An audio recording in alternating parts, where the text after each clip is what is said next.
नमस्कार, मैं छत्तीसगढ़ अखबार के YouTube चैनल इंडिया आजकल के स्टूडियो से सुनील कुमार आज एक खबर लेकर आपके बीच हूं जो कि समाज के लिए एक जानकारी हो सकती है, जागरूकता हो सकती है कि नाबालिग लड़की के साथ रिश्ते जो हैं वो कैसे रिश्ते कानूनी दर्जा पाए हुए हैं और कैसे रिश्तों का कोई कानूनी दर्जा नहीं है, गैर कानूनी है।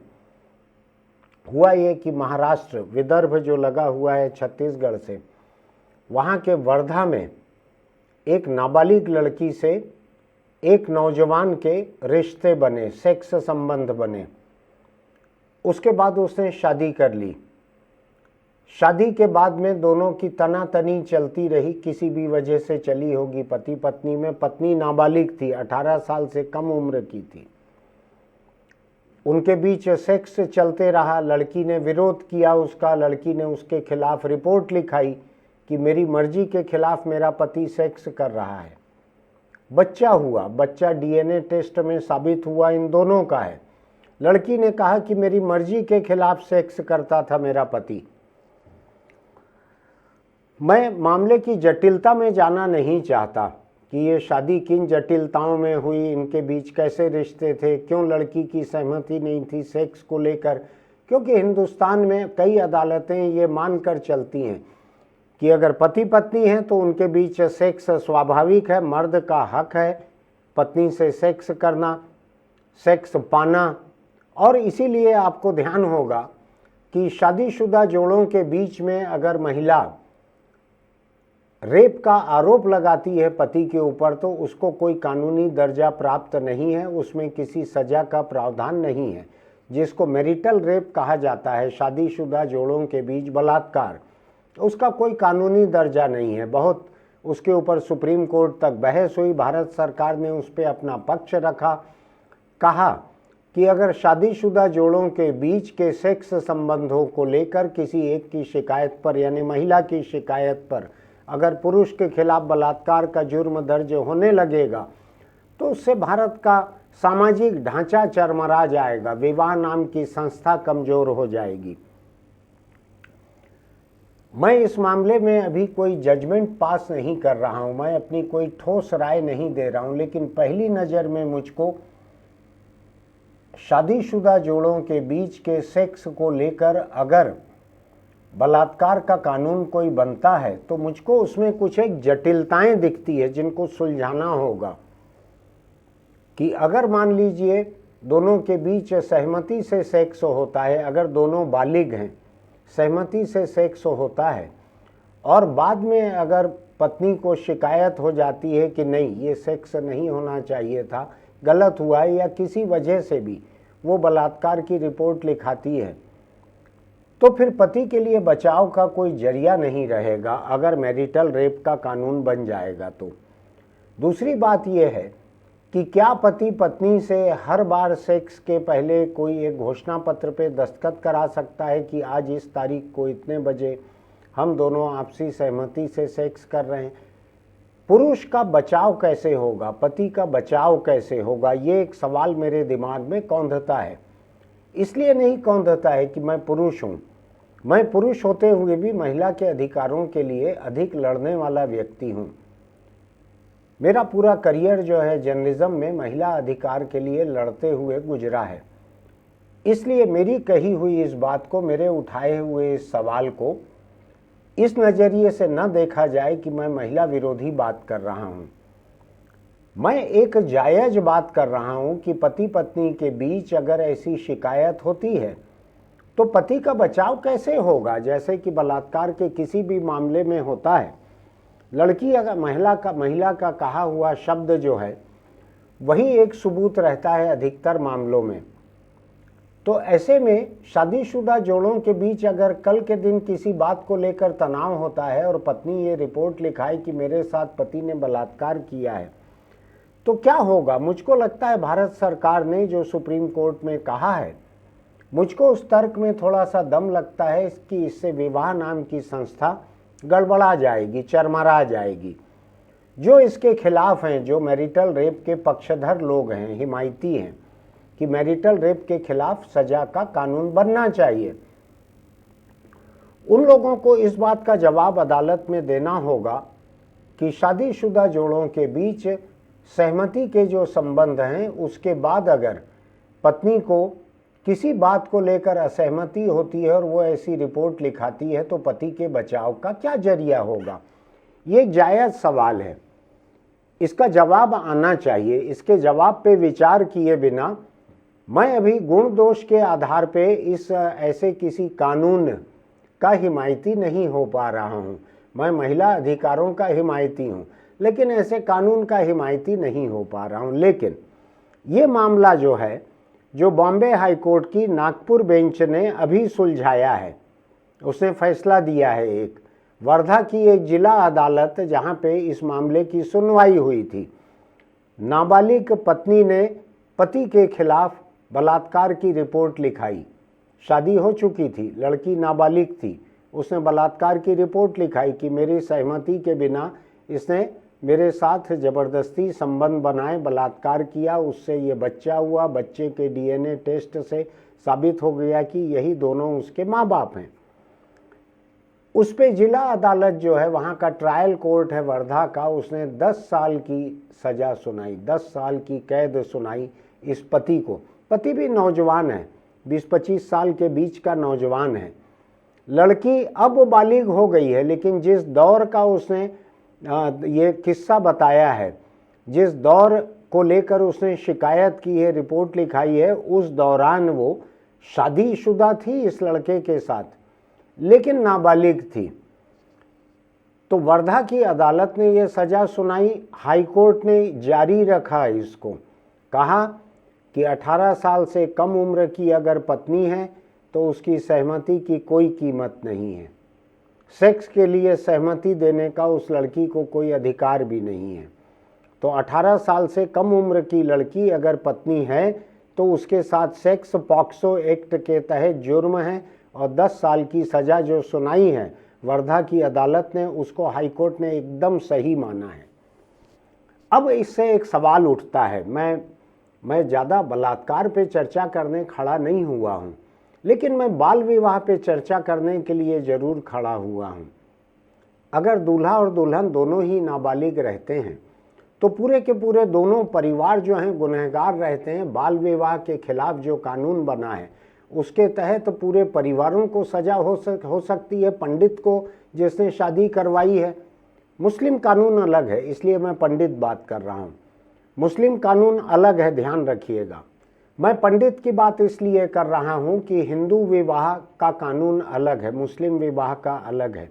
ये मामला मुस्लिम विवाह कानून का नहीं है, वरना नाबालिग लड़की जो है उसकी सहमति, उसकी अनुमति, उसकी इसमें गुंजाइश नहीं रहती।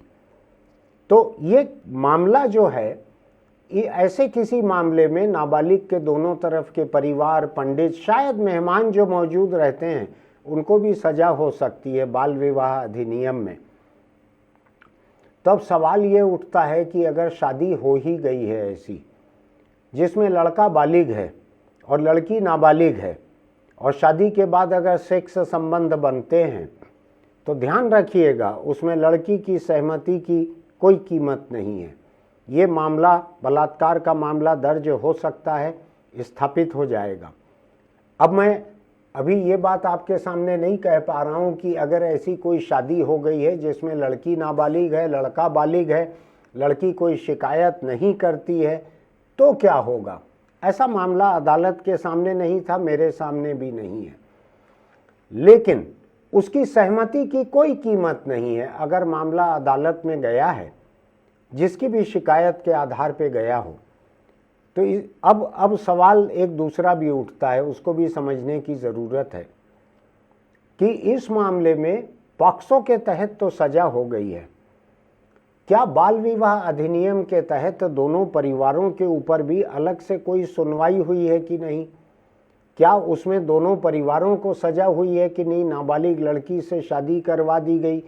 ये मैंने बहुत सारे, आधा दर्जन समाचार इससे जुड़े हुए देखे हैं, मुझको ये जानकारी उसमें नहीं मिल रही है।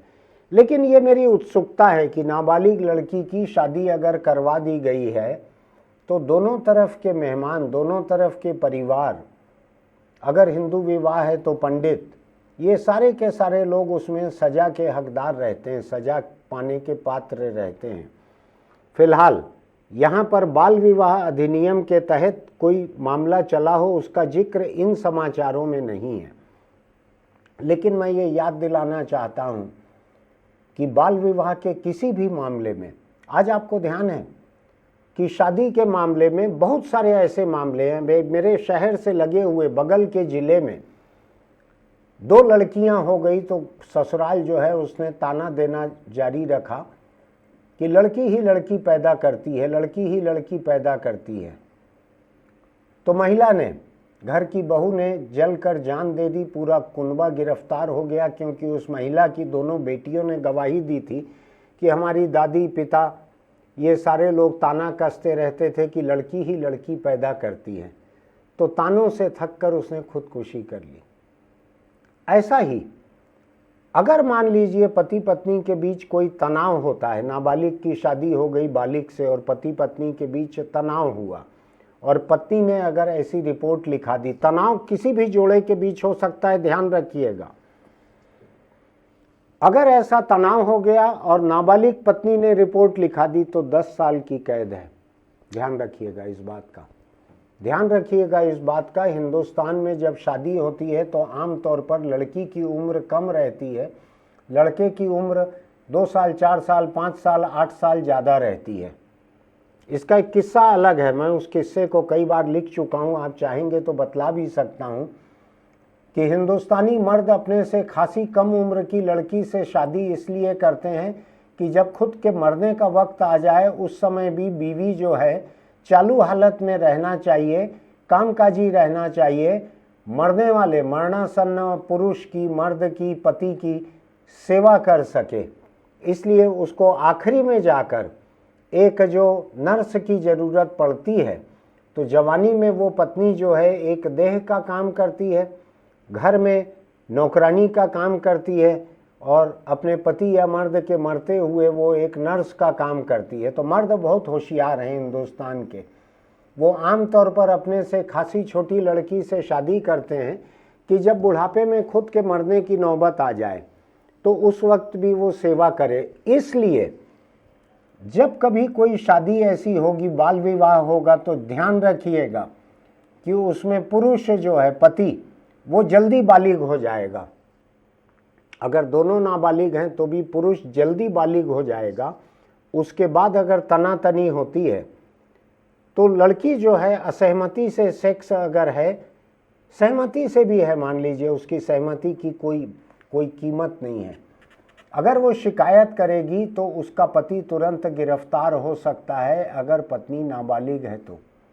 और ये बॉम्बे हाई कोर्ट की नागपुर बेंच का फैसला है, तो इसकी मिसाल दूसरे अदालतों में दी जा सकती है, छोटी अदालतों में।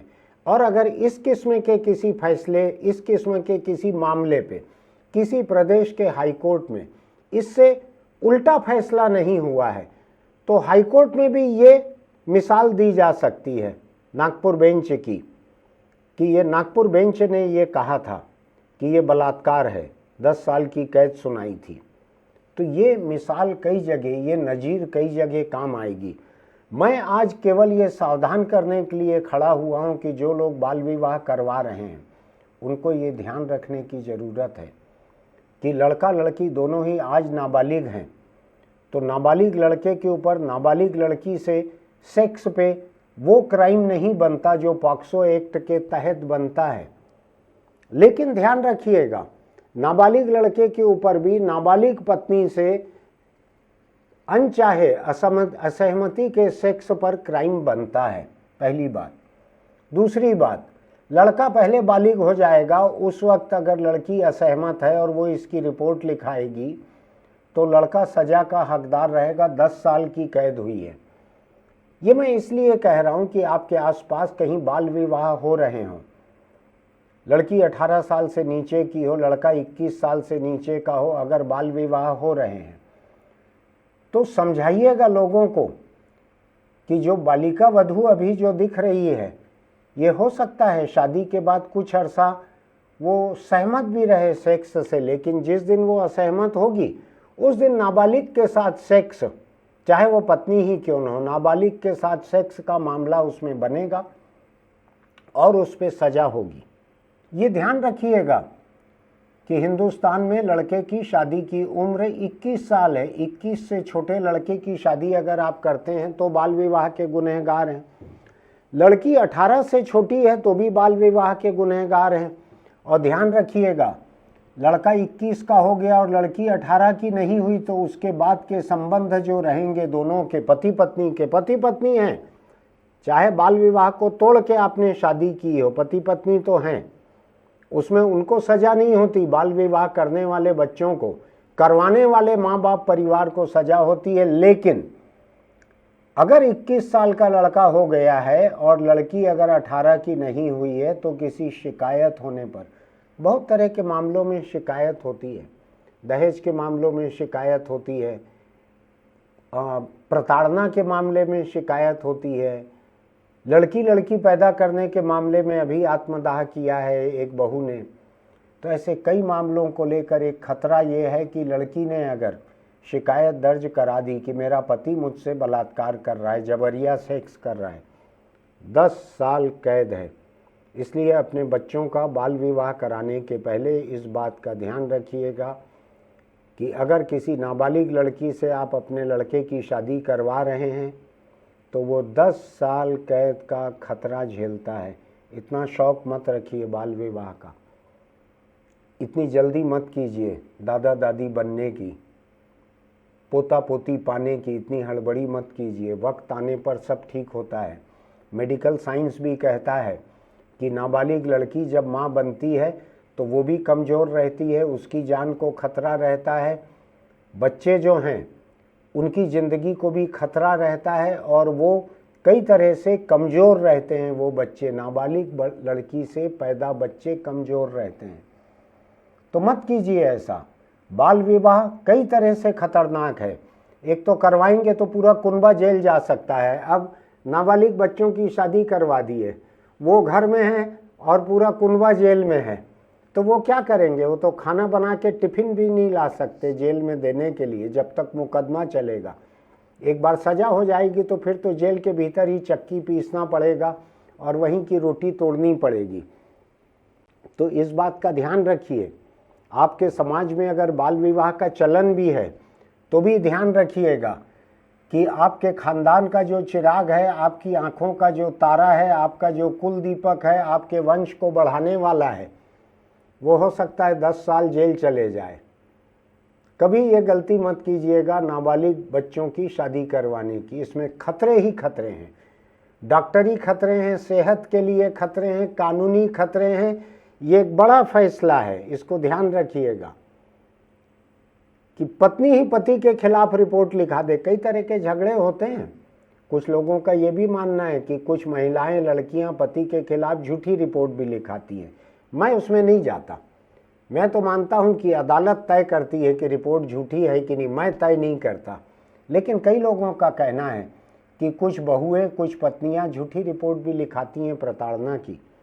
तो ध्यान रखिएगा, अपने खानदान का चिराग, अगला चिराग, अगली पीढ़ी जल्दी पैदा करने के लिए अपने कुल दीपक की जो शादी करना चाहते हैं, जोत से जोत मिलाना जो चाहते हैं, बहू बाहर से लाके जल्दी दादा दादी बनना जो चाहते हैं, उसके साथ जुड़े हुए खतरों को देख लीजिएगा।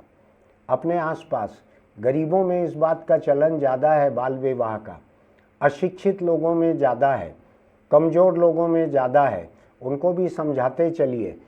इस कतरन को, इस खबर को, इस वीडियो को संभाल के रखिए। अपने आसपास के जो गरीब हैं उनको खास कर बांटिए। आपके बराबरी के अगर मध्यम वर्गीय हैं, उच्च आय वर्ग के हैं, उनको भी बांटिए कि अपने आसपास के गरीबों को सावधान कर देना। बाल विवाह में खतरा ही खतरा है। बहू तो मायके चले जाएगी, बेटा जेल चले जाएगा। घर जो है जिसको आप चाहते थे कि चमन बन जाए और घर में अगली पीढ़ी आ जाए और पोते पोतियों का चेहरा देखने मिले, गोद भर जाए, वो उजड़ जाएगा पूरा। आपका बेटा भी नहीं रहेगा घर में, जेल में रहेगा अगर नाबालिग बहू ने रिपोर्ट लिखा दी तो। और मान लीजिए उन बच्चों को छोड़ के, बच्चे भी हो गए, बच्चों को छोड़ के बहू चली जाएगी मायके, बेटा चले जाएगा जेल, तो उन बच्चों को कैसे पालोगे दादा दादी, इसको भी थोड़ा सा समझ लेना। बाल विवाह के खिलाफ ये एक बड़ा मजबूत मामला है। आपको और चीज़ों से अगर समझ में नहीं आता है तो मेरी साफ साफ बात को समझ लेना। बाल विवाह करवाने वाले माँ बाप खुद भी जेल जा सकते हैं बाल विवाह के जुर्म में। नहीं तो अगर मान लीजिए अनदेखा रह गया, आप जेल नहीं गए, तो आपके बेटे के खिलाफ अगर नाबालिग बीवी कोई रिपोर्ट लिखा देगी तो वो 10 साल के लिए जेल चले जाएगा बलात्कार के मामले में। ध्यान रखिएगा, जो बहू या पत्नी, इनके भी जो वकील रहते हैं, वो ज़रूरी नहीं है कि 100% सच्ची बातें ही लिखवाएं कोर्ट में। सज़ा दिलवाने के लिए लोग कई बार झूठी बातें भी लिखवाते हैं, और वकील के कहे हुए लोग लिखते हैं झूठी बातें कि हाँ इसने ऐसा भी किया था, ऐसा भी किया था, जाति सूचक गाली भी दी थी, मेरा धर्मांतरण करने की कोशिश भी की थी, मेरे साथ बलात्कार किया था, दहेज मांगा था। इनमें से कई बातें कई बार झूठी भी रहती हैं। सावधान रहिएगा, अपने नाबालिग बच्चों की शादी कभी मत करवाइएगा। आपको अगर मेरी ये बात अच्छी लगी हो तो आप हमारे YouTube चैनल इंडिया आजकल को सब्सक्राइब कीजिएगा, नोटिफिकेशन की बटन दबाइएगा, लाइक कीजिएगा, अपने दोस्तों को ज़रूर भेजिएगा। हमारी आपकी ज़िंदगी से जुड़ा हुआ मामला है। मैं आम तौर पे आपने देखा होगा कि कांग्रेस भाजपा इसके बीच जो मुर्गा लड़ाई चलती है उसमें मेरी कोई दिलचस्पी नहीं रहती है। मैं राजनीतिक मुद्दों पे बहुत ही कम बोलता हूँ। मैं ज़िंदगी के असल मुद्दों पर अधिक बोलता हूँ। ये हमारी आपकी ज़िंदगी का एक असल मुद्दा है। हो सकता है मेरे और आपके परिवार बाल विवाह जैसी सोच से उबर गए हों, लेकिन ये भी हो सकता है हमारे आसपास के कई लोग इस सोच वाले हों और अक्षय तृतीया, आखा तीज जिसको कहते हैं, आए तो बाल विवाह करवा दें। कई लोग करते हैं ऐसा, हजारों लोग करते हैं। इसके आंकड़े भी हैं कि देश में होने वाले विवाह जो हैं उसमें कितना फीसदी बाल विवाह है। बहुत बड़ा आंकड़ा है। मैं एक आंकड़ा आपके सामने रखना चाहता हूँ, विकिपीडिया से मैंने निकाला है। 2015-16 की यूनिसेफ की रिपोर्ट, जो कि यूनिसेफ बच्चों पे काम करता है, संयुक्त राष्ट्र का संगठन है, उसका एक अंदाज है कि हिंदुस्तान में होने वाली शादियों में से 27% शादियां चाइल्ड मैरिज होती हैं। 27%। यानी लड़की 18 से नीचे की है या लड़का 21 से नीचे का है या दोनों ही अपनी उम्र सीमा से नीचे के हैं। 27%, 1/4 से ज़्यादा शादियां बाल विवाह हैं। अब आप अंदाज लगा लीजिए, हर चौथी शादी बाल विवाह है। ऐसे में जेल जाने का खतरा कितना बड़ा है ये समझ लीजिएगा। चलते चलते एक छोटी सी बात और, अगर आप दोपहिया चलाते हैं तो हेलमेट लगा कर रखिए। पीछे जो बैठे हैं उनके लिए एक हेलमेट का इंतजाम रखिए। मैं दिल्ली जाता था तो मेरे अखबार के जो ब्यूरो चीफ थे दिल्ली के, वो मोटरसाइकिल के पीछे एक हेलमेट टांग के रखते थे, क्योंकि अगर किसी को पीछे बिठाना है तो दोनों का हेलमेट लगाना जरूरी है, वरना दिल्ली में चालान होता था और चालान पीछे बैठे इंसान का नहीं होता था, दोपहिया चलाने वाले का होता था, उस नंबर के आधार पर कि इस गाड़ी का चालान हो रहा है कि उस पर एक बिना हेलमेट वाला सवार है या वाली सवार है। तो ध्यान रखिएगा कि दोनों को हेलमेट लगाना जरूरी है। 3 बैठना गैर कानूनी है, लेकिन कानून ये कहता है कि 4 साल से बड़े बच्चे को लेकर अगर आप चल रहे हैं दोपहिया पे, जिसकी शायद कानून में छूट भी है, तो उसका भी हेलमेट लगाना ज़रूरी है। अब पहले बड़े तो लगा लें। बड़ों को अपने दिमाग की अगर फिक्र कम है, उनको ब्रेन हेमरेज से डर नहीं लगता, तो वो अपने बच्चों को भी लापरवाही से, जिनके लिए उन्होंने बड़ी बड़ी पूजा की है, बड़े बड़े दरगाह और मंदिर और गुरुद्वारे और चर्च में मत्था टेका हुआ है, ऐसे बच्चों को भी लोग बिना हेलमेट के लापरवाही से लेके चलते हैं। और छोटे छोटे बच्चों के माँ बाप भी बिना हेलमेट के खुद चलते हैं। उनको ये परवाह नहीं रहती कि इतना मेहनत करके, इतना मनौती मानकर, इतना दुआ करके या किसी चिकित्सकीय तरीके से जो बच्चों को लेके आए हैं दुनिया में, उन बच्चों को छोड़ के अगर चल बसेंगे माँ बाप तो क्या होगा, कोई परवाह नहीं करते। हेलमेट को लोग बोझ समझते हैं, मान के चलते हैं कि हेलमेट नहीं है, पानी भरा हुआ घड़ा है।